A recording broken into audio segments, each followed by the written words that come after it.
This is the Lord of the Rings, the card game. This is the first cooperative LCG that I really started playing, and it features deck building, where you're going to be taking 3 unique heroes. And these heroes are going to accumulate resources every turn, and you're going to use the resources from those heroes to play cards during the player phase. Then you'll go into a questing phase where you're going to be trying to progress a quest, and then an evil treachery card will try to impede that progress. And then you'll have some enemies that will potentially try to attack you, and they're very unpredictable. These enemies have these shadow cards that are tucked underneath them, which will give them special bonuses during combat. You'll repeat this process until you meet one of the endgame conditions or you complete your quest, and so that's what you're trying to do. Assemble this deck that's able to beat this quest. Now, the biggest reason that this is leaving the library has to do with the way that the deck building works and the overall flow of the game. In the Lord of the Rings, the card game, based on those heroes that you pick, you are tied to those specific colors generally. If you want to play a blue card, you need to pick a blue hero. If you're playing with multiplayers, you can split up these aspects based on who you're playing with, but you really are going to be focusing on whatever your heroes are good at doing. Now, the more that you play this game, the more you will realize that some of these cards are just clearly better than others. You have costs on the cards up in the upper left here, and then you have the stats on things like allies and other characters, and the more you play, the more you realize, oh, these cards, maybe 60 or 70% of these cards are really expensive and don't do a lot. So you'll see these really high tier deck lists. For example, CSEN does a really good job here on Rings DB, has 2 very popular deck lists and many more, but these are 2 that I wanted to show off that use a lot of the same cards. You have things like Test of Will, Steward of Gondor. These are cards that are constantly used in deck lists, and this game has been out for years, and so nothing has really replaced the efficiency of these cards. So even though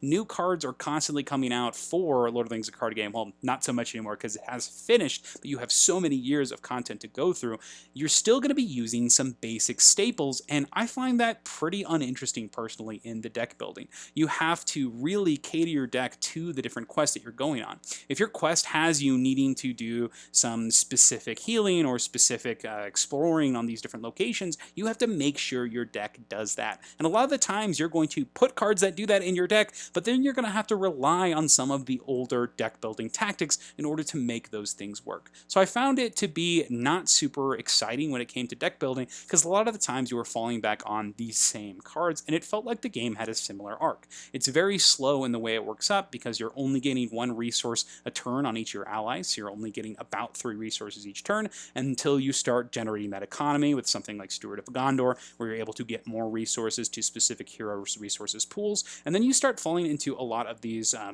tried and true ways to generate resources. And that's a lot that this game has, where you have set paths that you're going to be going down, set cards that you're going to be digging for, and to me, it just was not exciting. There was all of these cards that just weren't usable. And one of the most challenging things about the game is that the difficulty of the scenarios does not really change. You can make them harder, but you cannot make them any easier, which limits the amount of deck building you can actually do and how much experience you need to actually try something different with your deck building. If you're playing a scenario and you keep getting beaten by it, you might look up a deck that's really good at doing that specific thing, but you can't really vary from that. In other games, you can turn the difficulty down, and that means that you can have some more experimentation and then level up and ramp up that difficulty if you see fit. There are ways that you can adjust the difficulty by removing specific shadow cards from the deck. They've got this gold border, but it doesn't really change the actual scenario itself. So it can be a little frustrating that you have so much content, but so much restriction in that content. And that slow pacing of the game, those resources that you're getting, was just something that I did not find satisfying. Most of my endgame states, and I'm not going to say I'm bad at this game, but the more that I played, my endgame states felt like I just had so many cards face up on the field, so many allies that I was turning to do tiny little chip damage one at a time, or using a group of people to do things, and it just wasn't something that I was super excited for. It felt very grindy and just something that I was not really interested in coming back to, which is unfortunate. But one of the big reasons that I'm fine with not playing Lord of the Rings the card game again is the fact that a new LCG has come out that pretty much solves all my problems with this, and that is going to be Marvel Champions the card game. Now, Marvel Champions is my favorite game game currently. I still think it's the best. It's been out for a couple years now, and it's still the best. And this has some of those same designers working on it. And they've really learned from their mistakes while also integrating some of the older things. Now, Marvel Champions, you do something similar, but instead of having multiple heroes, you have one hero. This hero is your primary character that you're going to be playing all of your cards with. Instead of having that resource system where you gain one resource each turn per hero you have, your entire hand of cards are resources, and it's up to you how you want to spend some cards to pay for other cards. This instantly means that every single card in your deck is playable. You just have to weigh its options based on the scenario that's present. I love this concept, though, that you can really take any cards, put them into a deck, and have a viable chance to beat a villain.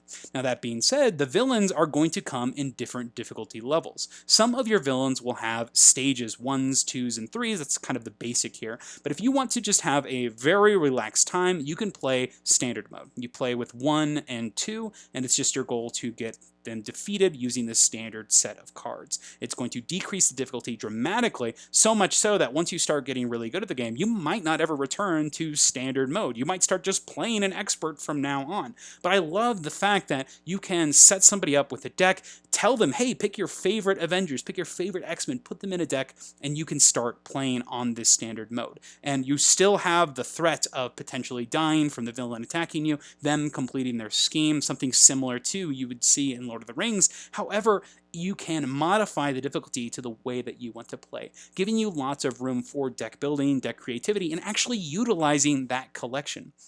For example, let's take a look at Nebula here. One of the coolest things about Marvel Champions is whenever you decide to start building a deck, you start with your hero's 15 core cards. Most heroes have those 15. For example, Nebula here will have Gamora, her ships, lots of these techniques, and then some special abilities that'll interact with that. After you pick your 15 cards and your hero, you're then going to pick a color that you'd like to use. For example, you want to play Justice here, you'll get a lot of yellow cards and fill your deck up with those. And then on top of that, you'll be able to fill out the remainder with neutral cards. For example, Nebula is a Guardian, so you might pick some Guardian synergy cards. It's up to you how you see fit. But one of the coolest things about this is some of the cards are multi-use. You have some cards that are purely resources, but they'll help you pay for your other cards. So you can put a really expensive card in your hand that you want to play, a card in your deck that you want to play, and you can essentially guarantee that you're going to get it played. For example, Venom here is a 4-cost card, and if you want to play him, he might pretty much take up your whole entire turn of resources.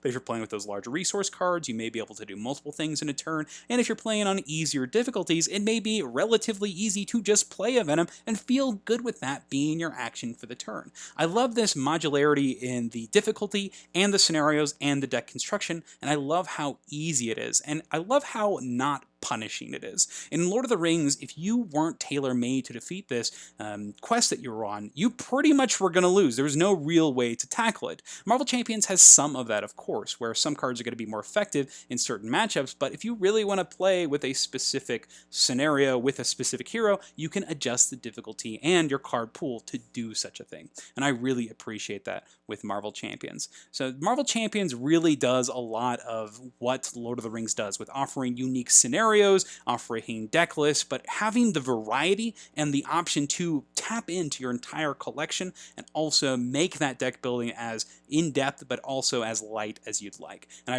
really appreciate that. And in addition, there's a new Standard 2 Expert 2 that ramps up that difficulty even more.